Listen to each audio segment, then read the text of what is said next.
Hello everyone and welcome to our live recording of In the Good Books, a podcast by Yarra Plenty Regional Library. We're pretty excited today. I have my usual co-hosts, Patrick and Sarah. Hi Patrick and Sarah. Hello. But you might notice another person is here with us, which is exciting for us. This is author Kate Mildenhall. So we are really pleased you could join us today. Kate, welcome. Thank you so much for having me. It's very exciting. It is very exciting for us. We are excited that it's Booklovers Festival time. Hello and welcome to Booklovers, I guess, if this is your first Booklovers event that you're listening into. We are looking forward to a pretty jam-packed 10 days full of activities, and it seemed like the perfect opportunity to sneak in our first author guest. We've had our first librarian guest, our CEO, Jane Cowell, kindly joined us recently, but this is the first time we've gotten to quiz a whole other person, not only about what they would like to recommend for reading, but also we get to ask them about reading as it is in their life as well, and how that impacts on their work. So, Kate, you have just recently released a book. Congratulations. I have. The Motherful is real. It's real. It's I so haven't been big. out in the world, but evidently.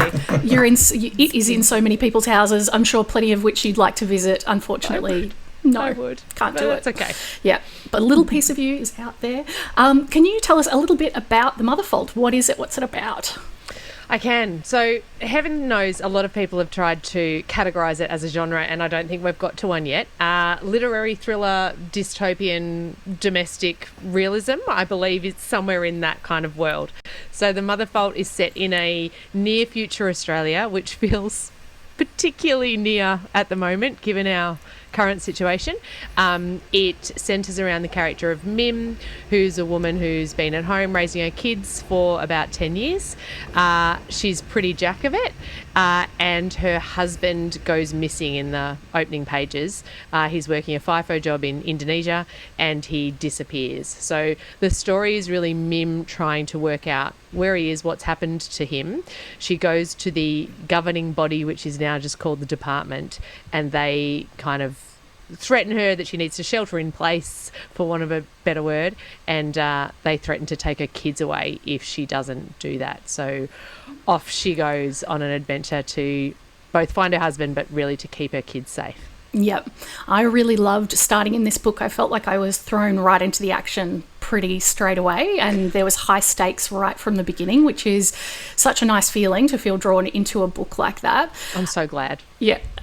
It's also beautifully written, and very evocative in terms of the time and the place that you've created. And as you say, at the moment, that does feel pretty close. Can I just say, I haven't read the whole thing, but I've just started it, and like in the opening pages, the sort of like the description of a like larrikin fascism of like a near future is like really unsettling, but like really enticing. Patrick, to read it was about. unsettling to reread it in edits and to be listening to the spin in one ear that was coming out of our own government and reading what I'd written and going, wait, hang on a second, have I got this right? It's been pretty strange timing. Yeah. It also feels like this is the kind of thing that is...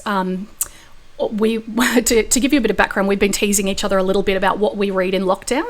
I keep saying, I can only read soft things. I can't read anything too challenging. And yet, for some reason, I decided to read Tessa Moshfegh's My Year of Rest and Relaxation, which has a slightly different spin, as you say, in current context. Patrick chose very early on, like lockdown 1, week 1, he was reading The Plague, because how else would you relax?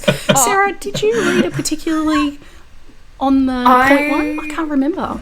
Look, I read weird things. I'm going to talk about it in this episode. All right. But I did read a book.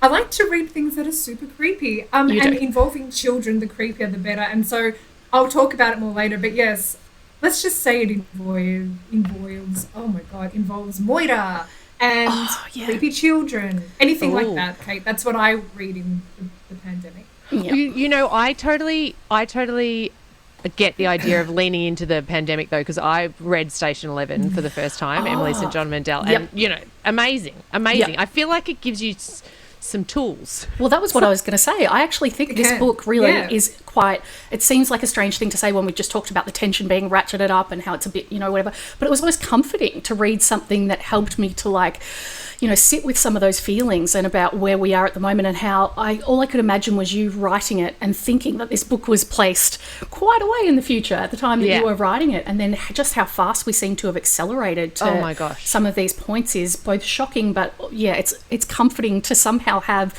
a body of literature that makes that, helps you to feel it as it's happening as well. It was amazing.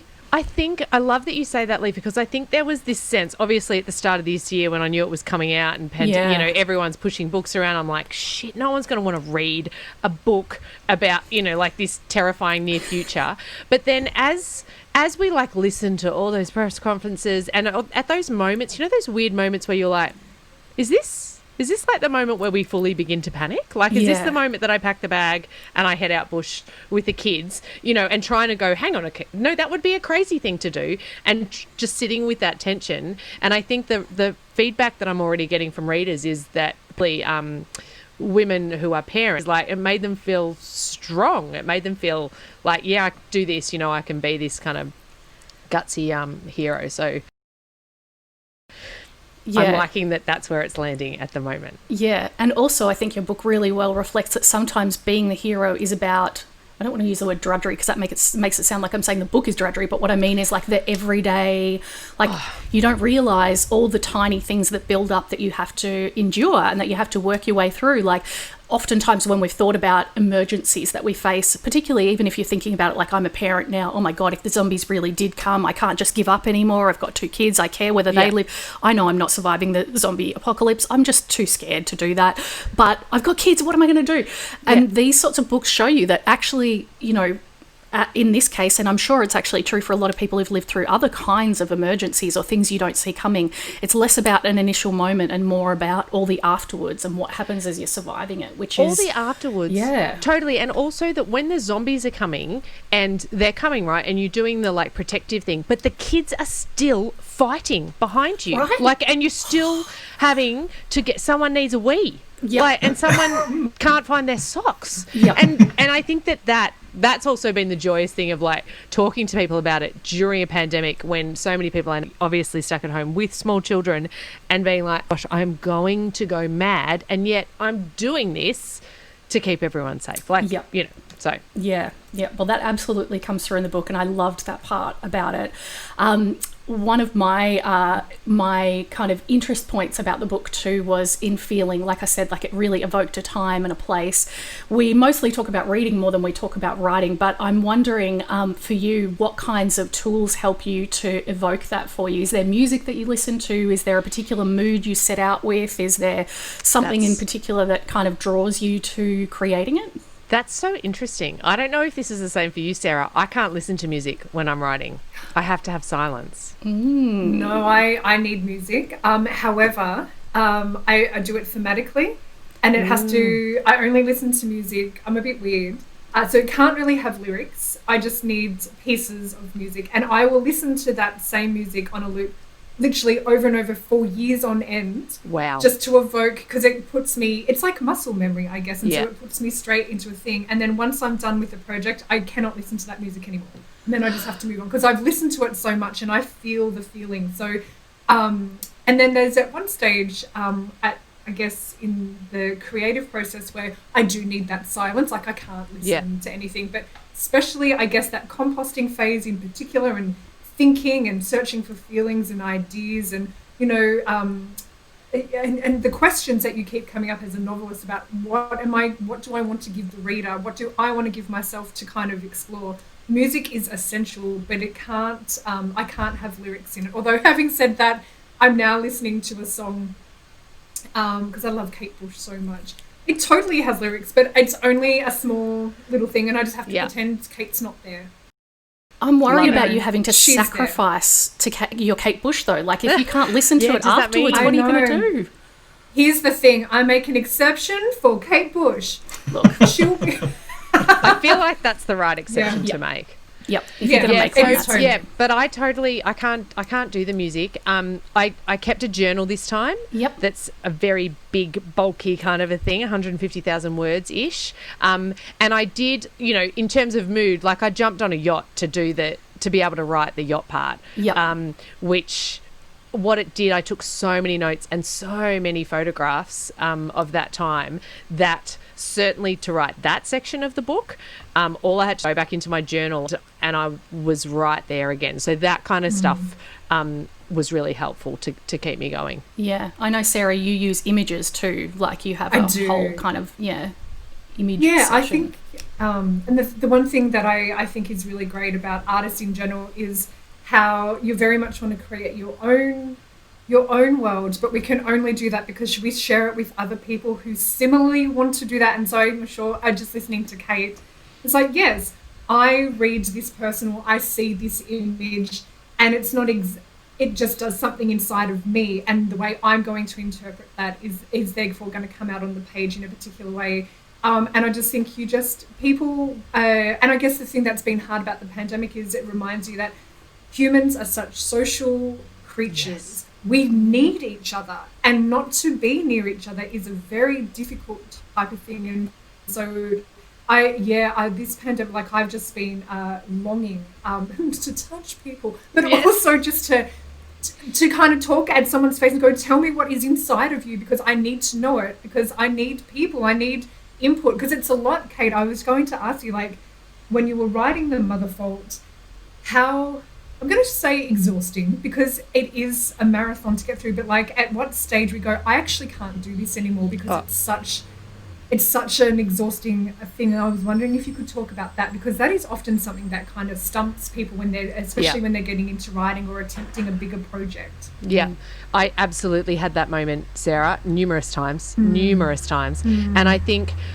tricks, I've worked out that I need tricks. So you said then about inputs, and I talked about this recently with someone that I kind of do this bowerbirding process. So I need to have like stacks of books that I'm reading at the same time, and like, my browser with like 50,000 tabs open, and I would go into things like a lot of the geology stuff, or come at it sideways. Like I imagine if you're trying to catch a small animal and you've got to come at it sideways to like make sure that you've got it, you don't scare it away.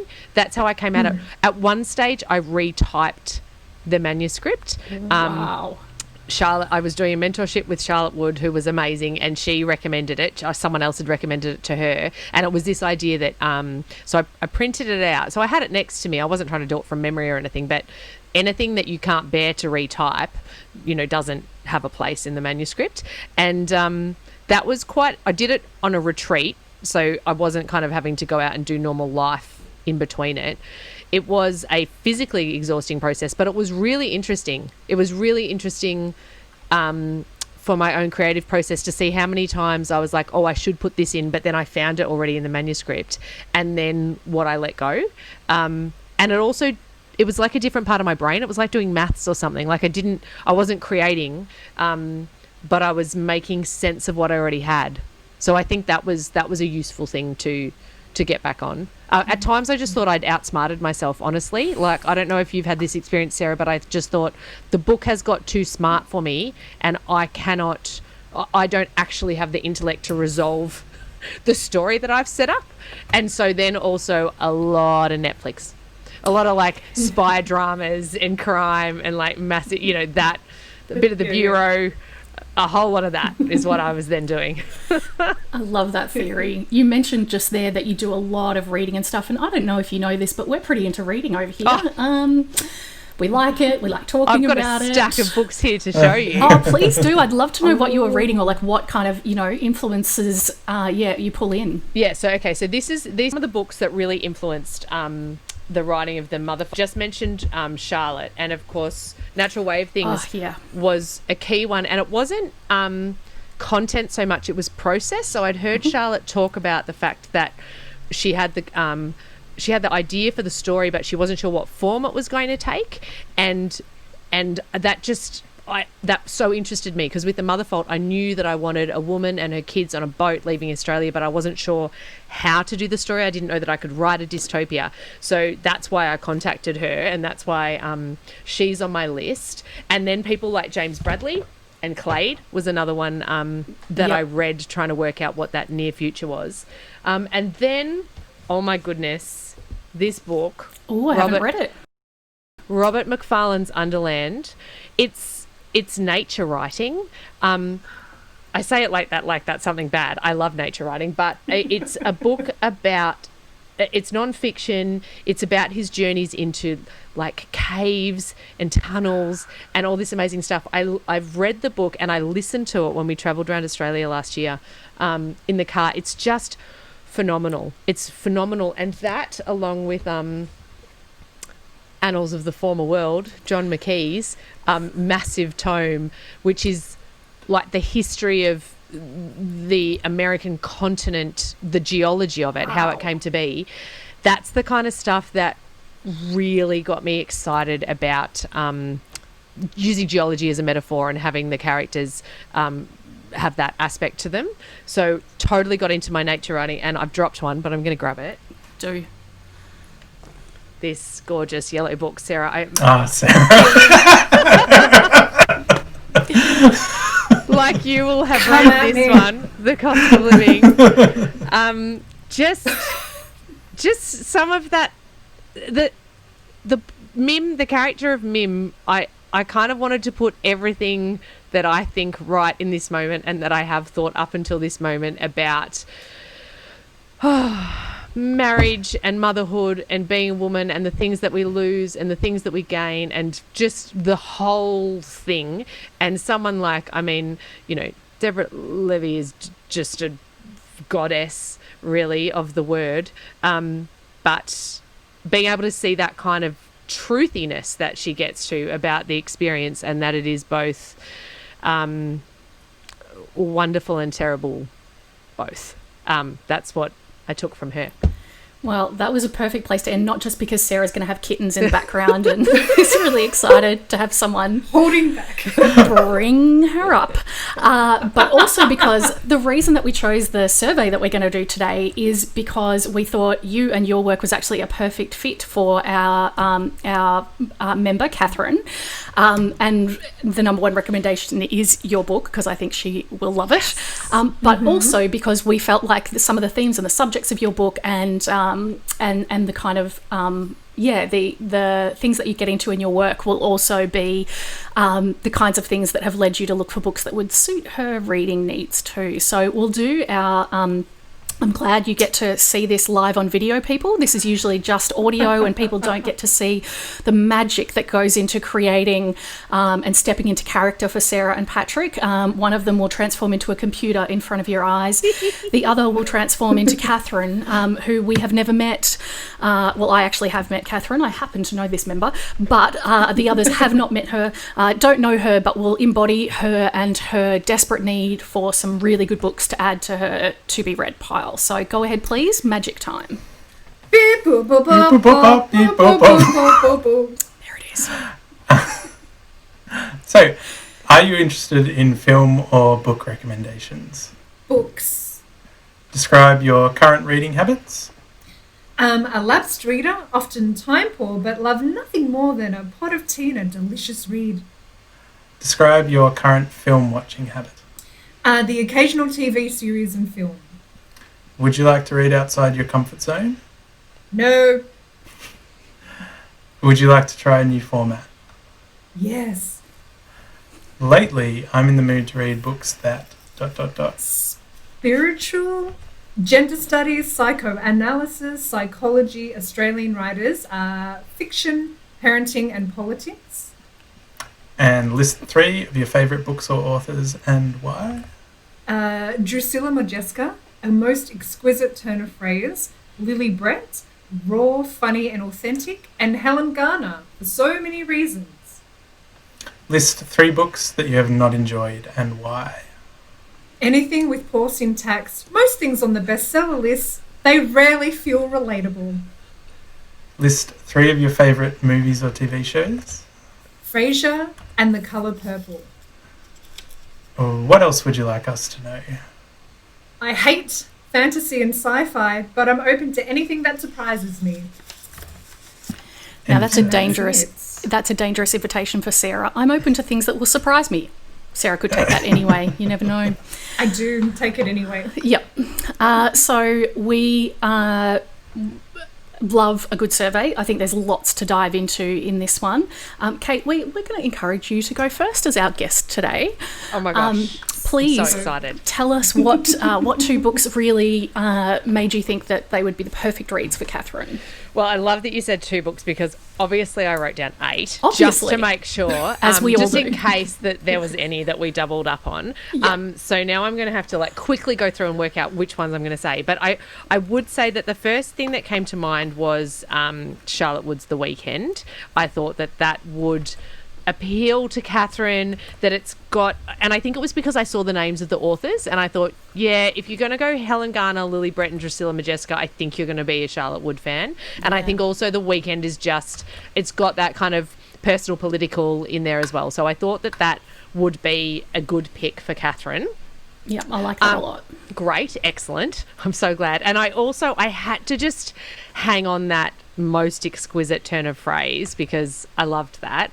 And I thought I had to recommend Laura Elvery's new book of short stories, Ordinary Matter, because it does have she's just a master of the sentence. I can't describe it any other way. She's so brilliant that you read her slowly, I think, because you just don't want it to go fast. And the stories are exquisite as well. So Ordinary Matter is 20 short stories. They're based on the 20 women who have won the Nobel Prize for Science, but not necessarily loosely based. And it's just an incredible collection. So I'm going to stop there. Please note that I have 6 more to jump into the conversation with at any stage. So please feel free to jump in at any stage because there is no way any of us have just put 2 on this piece of paper. I feel very confident in saying that. Yep. We don't. I don't think we've We've ever never managed stopped it. there.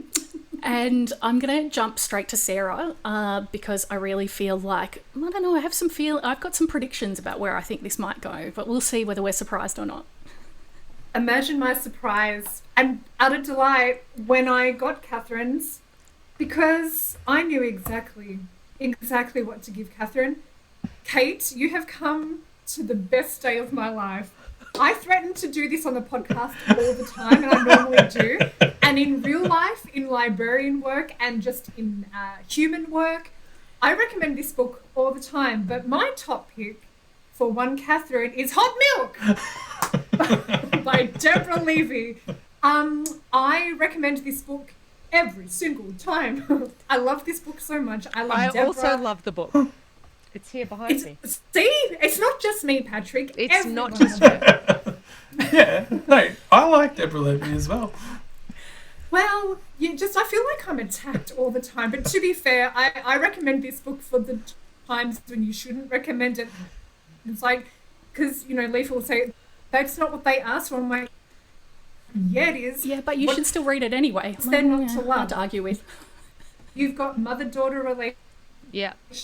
You've got this language, just mind-boggling. How does this book work? But if for those of you who have not read it, it's basically about a mother and a daughter go to Spain. The mum, they've gone not for a holiday. It's for the mother. She has an undiagnosed disease. Something's happening. They don't know what it is, and they've gone to see a doctor to try to get a treatment or a diagnosis. Hilarity ensues, and it's kind of. I don't want to give too much away because I know I didn't know much about it when I went to read it, but I remember thinking at the time, I can never write another book again, because I think the way that Deborah kind of talks about specifically about women and motherhood in particular, but even just the way that you can self-diagnose, analyze yourself, is just, it makes my flesh goose, because I'm like, you know what it is to be a person, and it's freaking hard, man. Anyway, I love it, and the thing that sticks in my mind, there's so many scenes, but it's the Medusa head, stinger, blue bottle jellyfishy in the thing, like that just keeps coming, and I feel like that is such a great image that just kind of goes through the whole book, and it's a great recommendation. I love it. My second, I've got so many books, it's ridiculous. Like I'm 15. I decided that I was not going to pay attention to someone who says I don't want to read outside my comfort zone. And I take that, but I also thought, you know what? I know you want books, but I'm going to give you a film. Nice. The film I'm going to suggest for Catherine is actually a documentary called Ghost Hunter. It's an Australian documentary. The days bleed into each other, but I think it came out last year at MIF. I remember going to see it, and I remember actually two of the people in the documentary were sitting in front of me. So when I tell you what it's about, I can't believe they sat there and listened to an audience watch this story come undone. But basically, if you were looking for something that is about psychology, politics, and just people discovering things about themselves, it's gut-wrenching. It's about a man called Jason, who is a security guard, but he's also a part-time ghost hunter. And he goes out and so the paranormal, all this kind of stuff. So the filmmaker saw an ad about his services, and that's how he went to meet him. Luckily for the film director, and this was gone over many years, he discovers that actually Jason has another story to tell, and that has something to do with a father that he shares with a dead brother. And it turns out that while trying to figure out who their father is, we uncover that he is one of Australia's worst pedophiles. And it just kind of goes on from there. It is, if you want to talk about the ghosts of your past, the ghosts of your family, like it is shocking to watch. So I guess that's a warning for them. But I think the way that the filmmakers do it, I think about it to this day, like all the time, as a piece of story making. So I think, and there's one scene in particular that I think is really great, and it's about another man confronting a man about his domestic violence and how the violence that he, does to women. And I don't think I can recall a time where a man calls out another man on film and says, "What are you doing? This is disgusting." And kind of goes through there and then says, "But I want to help you to break that violence." And so I highly recommend it. They're my two picks, but I've got so many more. That sounds amazing. You do this every time, Sarah. Every time you're like, I know you said very specifically what you want, but I'm going to ignore you and then make the perfect recommendation. Oh, it's like the gift. Weirdest skill. It's a gift. Yeah, I don't know how you do it. That's why I'm a librarian. I am trained. Definitely going to be looking that up. And it's streaming on our service. Oh, brilliant. So that's why I chose it, obviously. So on the library, head on over. You can download and we can all watch it. We'll have a film club. Doesn't sound like a good film club entry, frankly. Sounds like one you want to take your time with. Yeah, great. Thank you, Sarah. That was 2. I can't believe you just stopped at 2, but we're all going to have to jump in at the end with the rest of the list. Patrick, where did you start? Where did you end up? So I'm also going to massively cheat as well and and recommend more than I'm meant to, but I'm just going to recommend 2 authors and their kind of works. All the books of 2 authors. I see what you've done here. This is what he does. So the first one is Maria Tamakin, who is an Australian author or born in Russia and immigrates to Australia. And I actually have only read her most recent book, Axiomatic, which is kind of like a collection of essays that are just delving into like so many things, like grief and time and memory and self. It's this like really incredible book that just like weaves so many things together. But then also, I haven't read this, but one of her earlier books, Otherland, where it's her taking her Australian-born daughter back to Russia. And I don't know if you guys have read it, but I just thought that kind of theme of parenthood that Catherine talks about here, that would be in Maria Tamakin's hands would be really interesting. So I think that would be a good one. And she has other works as well, which I've only read that one book, but it's like so good. I don't know why I haven't amazing. Gone to get the other ones. And then the other thing that I really picked up on in this survey was spiritual with a question mark next to it. Because this is like something that like the word spiritual gets thrown around to mean so many different things, and there's so much like, you know, spiritual fiction that, or not fiction, but like work that is, you know, like crazy woo-woo kind of stuff, but it's also, you know, this word that is used to describe stuff that we can't explain, essentially. And there's an English writer called Tim Parks who I don't know, not a lot of people seem to have heard him, but he lives in Italy, I think, and like does a lot of Italian translations and stuff. But I came across this book in an op shop of his years ago called Teach Us to Sit Still, and it's this story of him having an illness that just can't be fixed by anyone, and he's this kind of like quintessential like hard-nosed English skeptic, like doesn't, you know, believe in any of this kind of stuff, and it goes through, he tries all of these treatments, and it's finally meditation is the thing that kind of like cures this illness for him. And it's really interesting, like this him kind of like reluctantly coming to this like thing that he thinks is complete nonsense, and then slowly like through experience it like becomes real and true to him.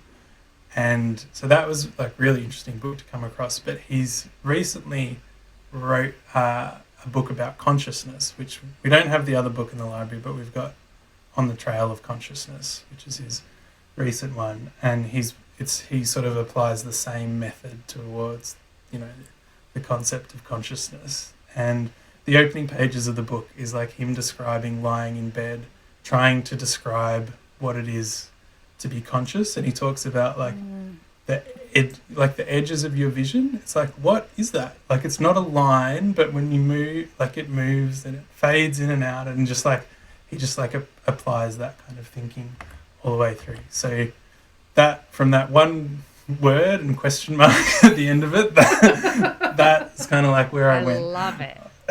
Brilliant. Patrick, you're our special guy. Wow, do some amazing stuff. I mean, platonically. You're not married to the podcast. It's okay. Not yet. Yeah, that is I'm so glad you picked up on that, because I was too intimidated to pick up. I was like, oh, I feel you. Spirituality question mark is such a good lead, but I just didn't know where to take it, because it's something that I really struggle with too. You really captured that incredibly well. What about you, Lefa? Oh, guys. Well, first off, I'm so glad you did Axiomatic, Patrick, because that was on my list of other things to bring up. So I'm so glad you talked about it in detail, because I agree. I think that particularly that book is... really beautiful, delving into lots of because it's different stories as well. Like you get, you know, active on quite a few different things. So I'm glad that came up. The first book that I really wanted to recommend for Catherine is, and I actually started with the author. Immediately I thought, do you know who you would love? And I have a bit of a head start, because like I said, I do actually know Catherine in real life. But actually sometimes, totally cheating. But sometimes that actually makes it harder to recommend for someone. And in this case, I didn't find it harder because I knew her. I did feel like it was cheating. I had a few more sort of leads to follow. But I really immediately just was drawn straight away to Chrissy Neen, who is a brilliant Australian author.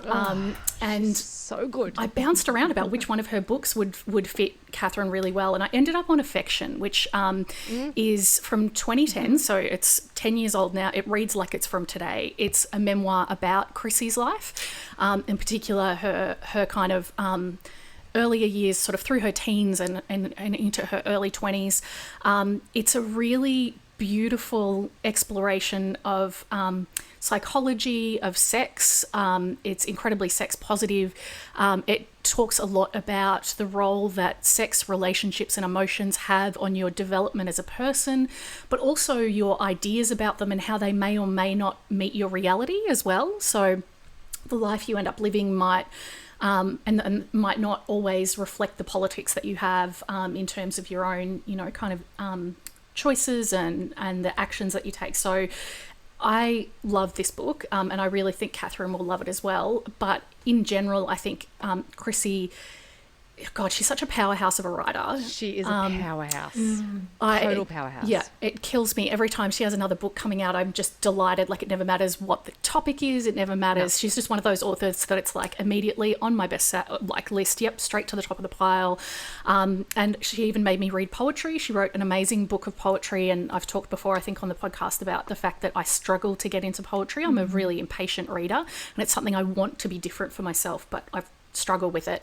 But Chrissy's poetry was just gorgeous, and it was written in a time of grief. And so, it was beautifully emotional. But if I thought about transitioning to poetry, if I wrote fiction, and she does screenwriting as well, I would be worried that I would be overwrought, and I would be worried about how I was able to use language, and I would be worried about how that grief came out. But hers was somehow really beautifully restrained and really beautifully expressed, and I adored it too. So that was, again, I might pull a Patrick, and everything by Chrissy. Read it all. Particularly everything by Chrissy. Yeah, particularly Affections, just gorgeous. And the other one that I wanted to recommend, and this was more because I wanted something that was something I felt like the language and the experience within it was probably not one of those.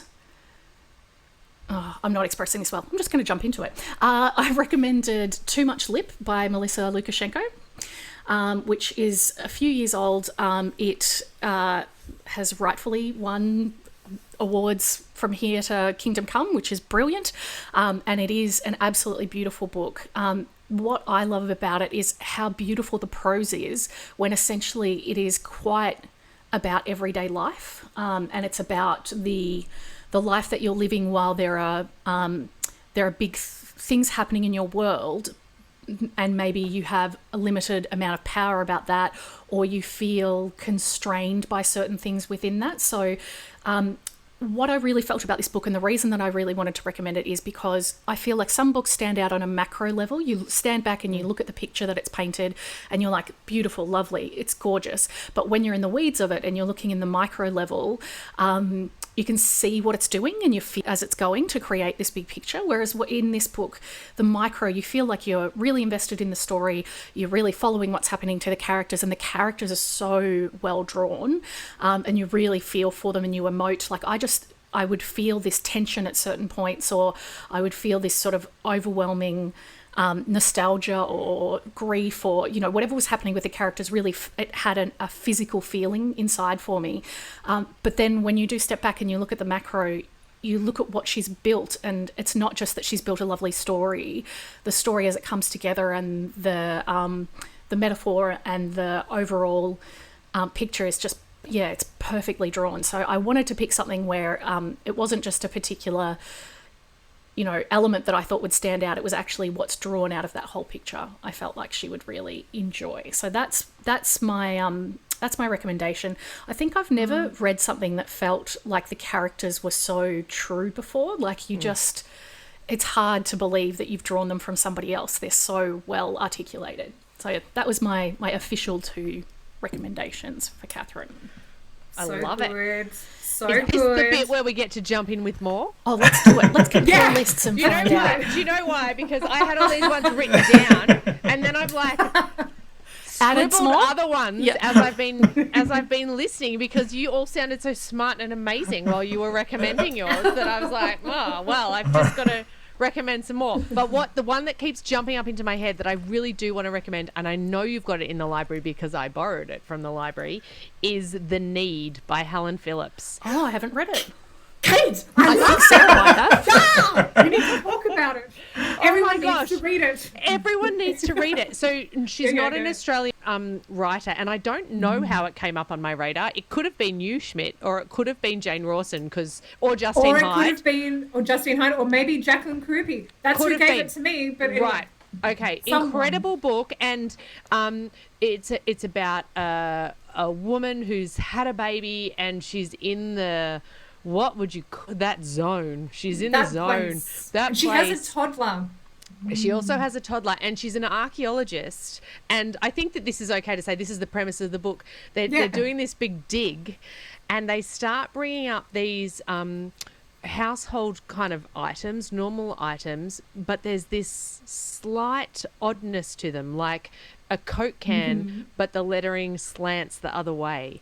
So all these strange things that start coming up, and she starts questioning what's happening, and there's times when she's questioning her own sanity, and it was terrifying. I know you would like this, Sarah, because I was terrified reading this book. I have to say, last week where we recorded an episode, and I talked about this book. Oh my God! Okay, I did not know that. And Lefa, you in particular would love this book. I don't know. People aren't talking about this book enough. It's amazing. It's amazing. And it's creepy as fuck. It's really, really creepy, but extraordinary. It just, it's very good. So I wanted to add that. I also just have to drop in Nicola Redhouse's book, Unlike the Heart, which is not fiction, which is memoir, psychoanalysis, parenting. She's so damn smart. Nicola Redhouse. I think that Catherine would appreciate her smarts in this area. Yeah, brilliant. Another one that tied into the motherhood themes as well for me, but I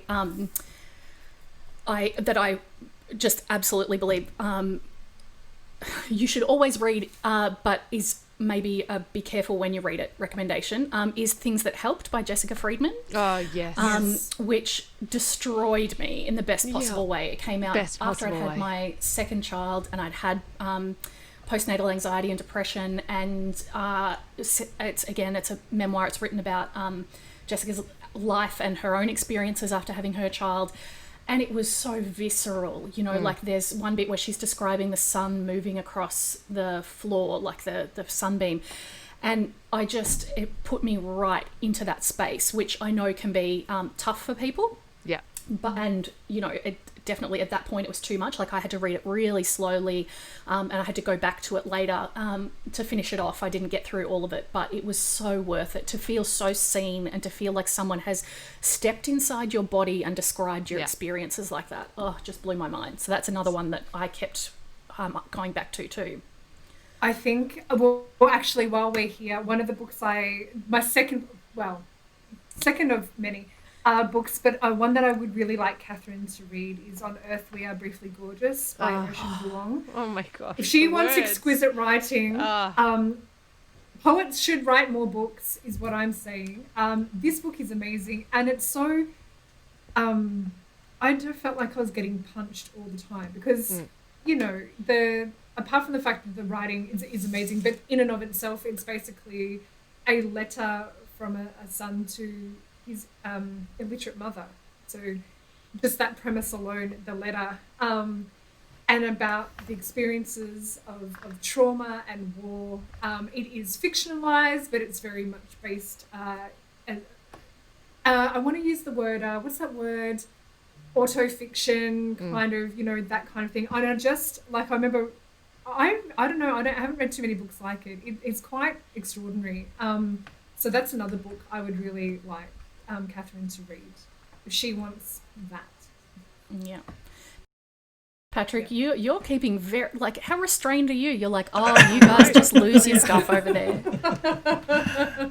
Well, I didn't actually have a huge list. I like those two. The only other one that I was thinking about is a book that I've read really recently, just in kind of like psychology and politics, is Tyson Yunkaporta's Sand Talk, which is we probably talked about this I think a few episodes ago, but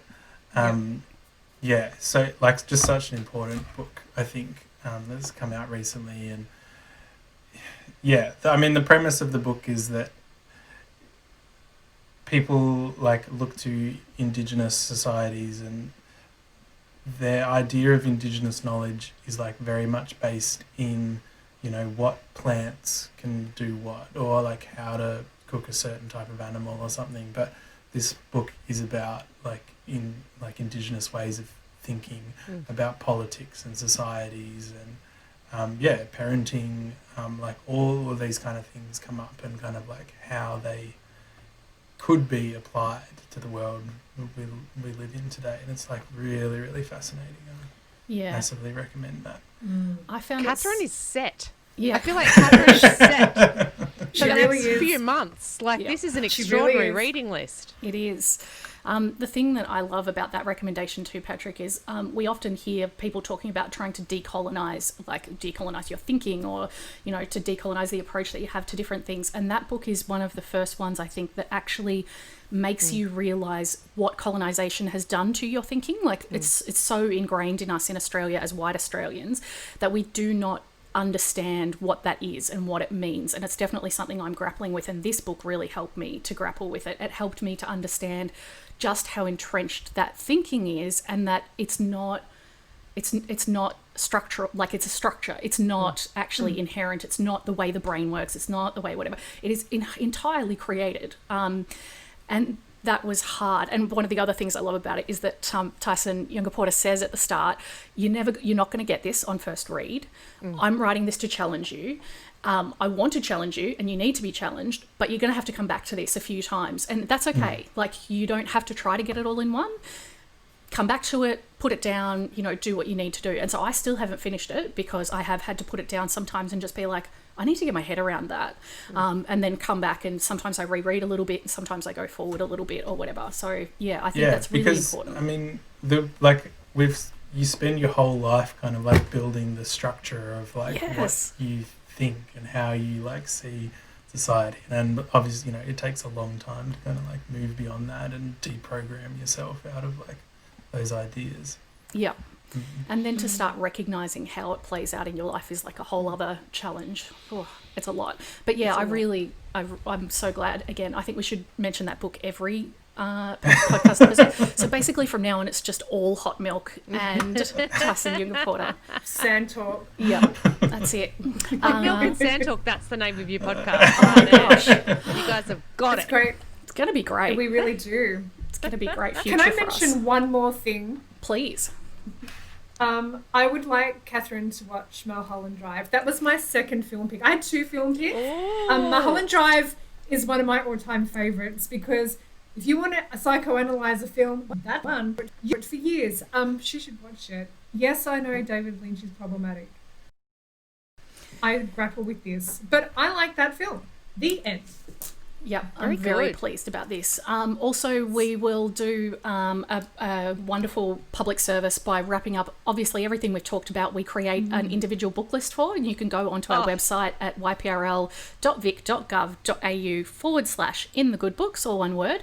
And when you do that, you will come to all the different episodes. When you come to this episode, we'll have a book of everything we've talked about, and I'll probably ask Kate to write out everything that she has on her little list that she's got there. And so we've got a whole thing, because I think this is a profile that a lot of people will relate to too. Like, a lot of us are like, I don't have a lot of time, but I am interested, you know, I want to think about politics and my own life and motherhood and, you know, spirituality or whatever that is. I feel like we've come up with a really good list today. So hopefully other people will be able to jump on and enjoy some of those books. And everything that comes from your podcast hosts, we know is definitely at the library. And Kate, you mentioned a couple of the ones that you have, you've gotten through the library, so they'll be there too. And that is our official, please start reading, Catherine. Start reading and never stop. There is so much good stuff for you. Don't stop. Yeah. Don't stop. There's not enough time for all the books. Yeah, well, like I said, I do know her, and she is at home with a child in the pandemic. So, you know, hopefully it gives us something to look forward to. It's not like all of us have... There's life on the other side. Yeah, a whole bunch of reading. Luckily for her, she'll have a big, healthy book stack looking at the end of it. Now we go on to our final segment, Kate. This was basically a chance for us to put a pun into a podcast, we have a section that we love. It's called Shelf Control. Love it. Our chance to talk about what we happen to be reading and loving at the moment. So now people get to see the magic created. How does the intro go, Sarah? It changes every week. How about this one? Shelf control. Shelf control. You've got no shelf control. Yep. They're becoming extended now. I really like them. I really like this. I know. Waiting for her recording contract to come. Yep. We didn't know it was going to Okay. feature songs, but it does now, and we're very happy about it. Kate, do you want to tell us what have you been reading lately? Oh my goodness. I've got one that is sitting right next to me that I'm about to start. So I'm Nardi Simpson's Song of the Crocodile, which I am about to start because I have the great pleasure of interviewing her next week. And it's just got such amazing write-ups already. She won the Black and White Writing Fellowship with Claire G. Coleman did with her first book. And I'm so excited about this one. Me so too. that's sitting right there next to me. And the other one I keep pointing to myself because it's over there. Because I'm like, I'm going to read that right now too. Exactly. Keep going. Let's read it. The other one that just came out yesterday, but I had a sneaky early copy, which I must mention, is Claire Christian's It's Been a Pleasure, Noni Blake, which I have just been talking about nonstop since I read it. It is a sexy, body positive, sex positive rom-com. It's so fun. It was absolutely the perfect read for me mid-pandemic. It's just about joy and pleasure, and it's got a really hot Viking guy in it. He's not a Viking, but he's called the Viking, who's a tattooist, and it just was everything I needed. I gobbled it up so quick, and then I've just been like at Claire on Instagram going like, you are a legend. So I really highly recommend that. It's just out. That sounds brilliant. Nice. Lovely Very nice. pairing. Brilliant. I guess we sort of know what you're reading next, Sarah, but is there something else you're going to tell us about? Yes. So I hadn't read for a long time because I was writing. And then upon submission of said writing, I then went and thought, thank you. Look, it's a long way away. But anyway, it's such a Still long time. exciting. It's still worth the tick. Thank you. I've got to do more work. Anyway, and I thought, you know what? I'm just going to catch up with my favourite kind of gals. And they are weird, maybe murderous, and a whole bunch of other things. So the two books that I read straight and literally back to back, Ottessa Moshfegh's Death in Her Hands. I loved it. I loved that so much. But the one I'm going to concentrate on is the one that keeps me up still at night, which is, so I finished Ottessa, and then I opened up just a small little book called Such Small Hands, and it's by a Spanish writer called Andreas Barba. I get names wrong. I'm sure that's not the pronunciation. It came out a few years ago. And listen, it's only 90 pages long. Oh. Wow.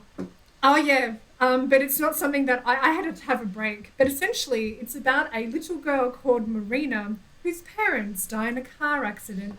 And Marina gets sent to an orphanage. Marina has a doll that she names Marina. And then she meets the other girls at the orphanage, and then they decide that they're going to play their favourite game, which is Let's Be Dolls.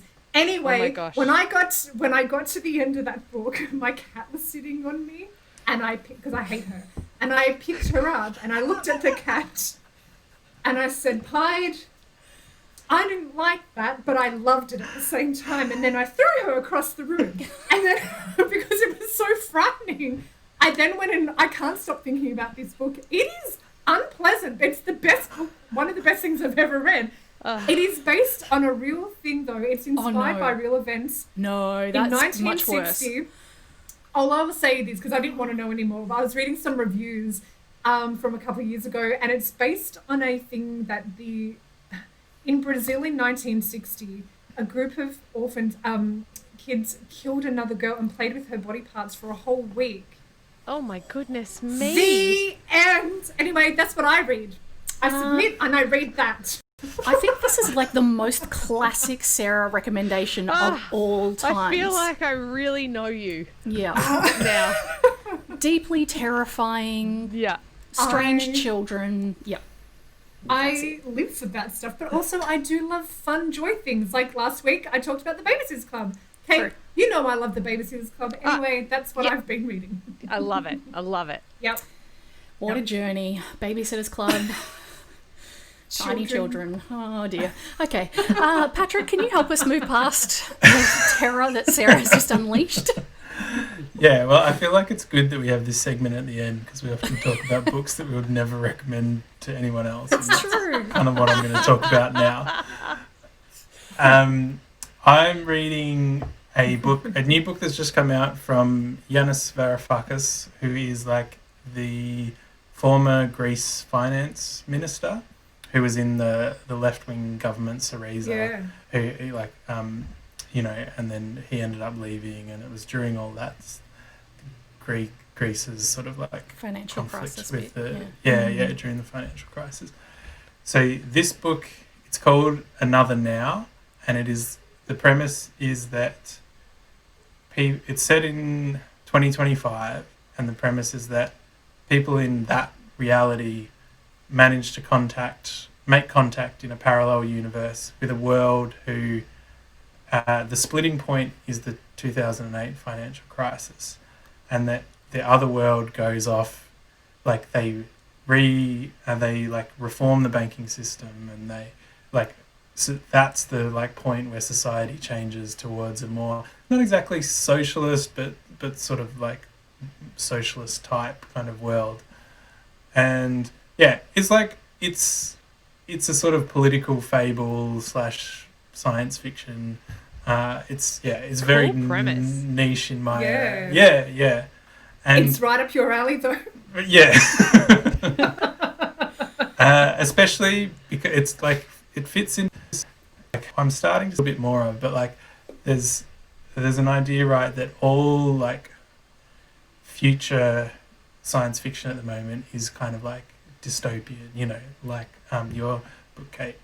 And I really like this, that it's kind of like opening a space in the imagination for like the future could be better, or like what that kind of could be like. And it's quite sort of rare to come across that, and I really like it because I think that's part of what gets us stuck in the kind of politics that we're mired in at the moment, because we can't really imagine like things getting better or what's coming down the line. That's so fascinating. It's a really interesting conceptual book. The writing is fine, but it's a good idea. I particularly love that this has come from someone who was a minister in a government. Like the idea that you would imagine them being so worn out or disillusioned from having gone through such a tumultuous period in their history too, that the idea that he then went, well, and now let's imagine better. That's so cool. That is a backstory. I was going to say, could you imagine ScoMo turning to... Amazing. No. I can't wait. No. I mean, I couldn't. Yeah, I could wait. Kevin Rudd turned to writing about his cat and his dog, Jasper and Abby. I'm not sure ScoMo even has enough goodwill to write about his pets at this point. Swan. Oh, God. Yeah, I'd prefer any of those to the political memoirs that we get in Australia, though. Yeah. Oh, God. Terrible. Not a fan. Lefa, what's on your shelf? Okay, well, just you two have given us pretty Sarah and pretty Patrick recommendations, and this one's pretty me. We've got some young adult fiction, we've got some murder times. So mine is None Shall Sleep. By Ellie Marnie. I hear that's terrifying too. Oh, it's pretty scary. It's great though because it's based in America, so I don't have to remember that it's not me. It's fine. Right. It's fine. Cool. It's a whole other country. They'll be fine. So this is great. And Ellie Marnie is another one of those writers who I will read anything she does. I just love her writing. I think she's she's brilliant, and another powerhouse too. She publishes so many great books. And kind of jumps genres a bit. But this one was, again, just like, it's a real psychological thriller, so it's less of a kind of whoddunit crime and more of a, kind of procedural, let's figure out what's going on, and we're really on that journey with our characters. Basically, it's about two young people who are still in their teens, so they're like 18, 19, and they were previously victims of crime or have been touched by serial killers in their past. And so they have these experiences, and there is currently a serial killer who is killing young people across America who happens to also be young. And they are pulled into the FBI. Both of them, one of them has already started law enforcement training, not to be in the FBI, but a different kind. And they're pulled in to help with this case, more or less. So the premise is, you're young, we need someone who's going to help us to try to understand this young perpetrator. And to do that, we want you to talk to other young people who've been serial killers. We want you to interview them, and we want you to talk to them about it. So it's been described a few times as kind of like it's a young adult Silence of the Lambs, which it definitely has that touch to it, and in the best possible way. And it's also, a bit, it's very interested in in psychological profiling of serial killers. So obviously it goes to Mindhunter and those kinds of things as well. If you loved those, you will love this book. If you just like a really fast-paced read that will grab you and keep you going, this is also a really good read. It came out only a few weeks ago, I think. So it's brand new. You will find it pretty much everywhere. You'll definitely find it at our library. And people tell you about not being able to put it down and reading late into the night. That's the cliche I lived with this. Oh, I'll start Ellie's new book. Yeah, it'll be fine. I know it's like late, but whatever. I'm really excited about it. And then the next morning being like, damn you, Ellie Marnie. I can't parent my children in a state like this because I was very tired in the middle of the night. But also, I think I wrote on Goodreads about it. I think I said, like, I was both hiding and smiling at the same time, like, oh no, is this really happening to me? And just loving every second of how tense it made me. So that was great. I want to read it. That's my kind of book too. Yep. Yeah, you would. Sounds terrifying. Got that sense from you today, Sarah. Terrifying young people. Said, if it's terrifying, like I'll read it. Yep. And then I'll cry. Yeah, and just, sometimes you want to read something that really does evoke these and is twice as fun because it's a knowing nod to those things. So there's a particular scene and I was like, I love what you're doing here. This is exactly what I needed to read in a book and I didn't even know it. Like, yep, I want to experience that. So yeah, it was really good. Really, really enjoyed it. Murder is always my happy place. Yep. It's so good. So I think we've described so many of the books that we've read as like quite harrowing and torturous, but in a great way, which I think is probably a fair indication of the kind of people we are. And I really hope our listenership is also the kind of person who loves to both be traumatized and enlightened by everything that they read. That's just the service quite a niche service, maybe. Hopefully not. Niche. Hopefully a lot of people can relate to it, but I think we can always satisfy you with something that's going to keep you tense and also be lots of fun. So thank you so much for joining us today, Kate. It's been such a joy. Can I please come back? Because, oh my gosh, you guys are ace. I love this. It's been so fun. I feel I know you a little better now than I did before. Yeah. I do worry about the profile that is building up of the three of us based on our recommendations. Ace.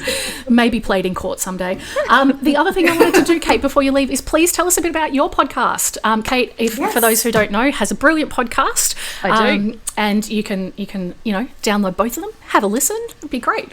Yes, join us the first time podcast. I co-host it with the writer Catherine Collette, who wrote The Helpline and has got a new book out next year, and we interview writers and we also just lament where we are at in our own process. And we have a brand new agony aunt, Charlotte Wood. The Charlotte Wood is our agony aunt. Wow. And it's so cool. So she's answering anonymous questions from the writing and reading community, mostly about kind of like etiquette in publishing and the book world. Last week was on puffing, like, you know, when is it appropriate to endorse someone else's book, when is it not?